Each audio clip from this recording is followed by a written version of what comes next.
I'm going to give you 8 tips to help you pitch podcasts like a pro and land the guest spots that you're after. I'll even show you an example pitch to help you out. Let's go. So first off, tip 1, introduce yourself. Easy, right? Be friendly and authentic when you're doing this. Who are you? What do you do? And why are you reaching out? Why are you the right person to cover the topics that you want to talk about? If you can't think of any compelling reasons why you're the right person, then guess what? You should not be pitching the podcast. You could mention how many years you've been working in the industry, what projects or ideas you're working on at the moment, or what you've achieved that's relevant to the talking points that you're proposing. This leads me to tip number 2, pitch unique talking points. When you're pitching a podcast, you need to demonstrate how you can add value. In other words, don't recycle a topic that's just already been covered without putting your own unique spin on it.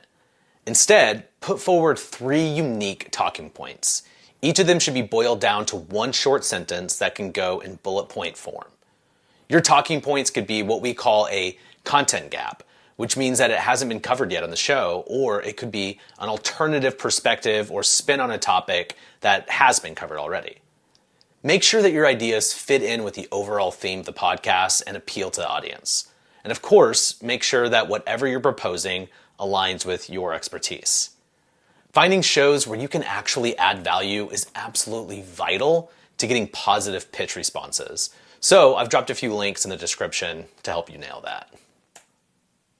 Tip number 3, reference previous content. If you can, reference previous episodes in a way that sets up the talking points that you're pitching and is genuine. For example, if you listen to an episode where the guest talked about how AI is killing content marketing and you'd like to offer an alternative perspective, maybe how AI is making content better, mention that. You could even just mention a moment in an episode that stood out to you, or reference a comment that a listener left on the YouTube episode. Again, it's about just letting the host know that you've done your homework in a way that's authentic.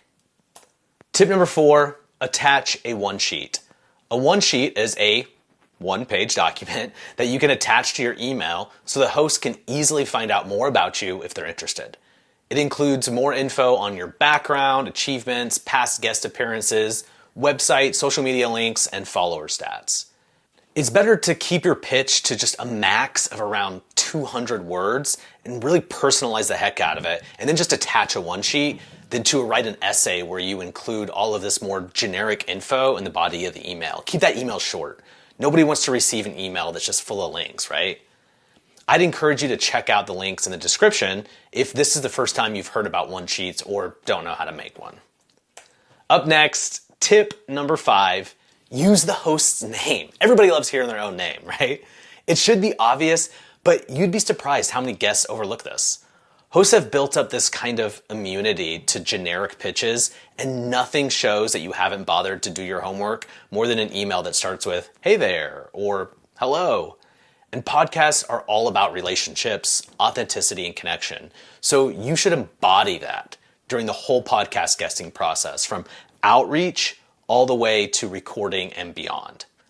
And hosts may think that if you're not able to connect with them in your email, you won't be able to connect with their listeners either.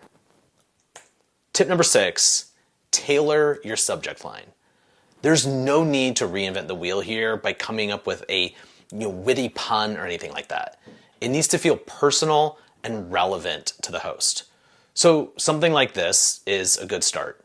"Hey Dan, let's discuss entrepreneur burnout on your show." In this example, the first part includes the host's name, so it feels personal, and the second part mentions a unique talking point that's tied to the overall theme of the show.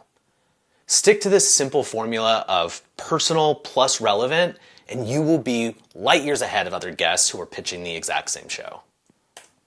Tip number 7, use the right contact info. There's no point spending all this time writing a pitch if it never even reaches the right person. So double check if the podcast website provides any guidance on how to pitch yourself as a guest. They might have an online form they want you to fill out or something like that. If not, email is the best way to pitch them. And if the podcast has a website, then they probably have an email address on there. Or you can get the contact info on Rephonic. Tip number 8, follow up.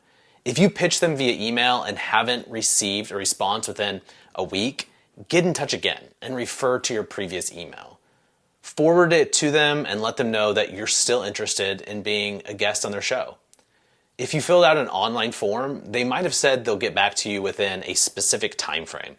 In this case, make sure you only contact them after that time has passed.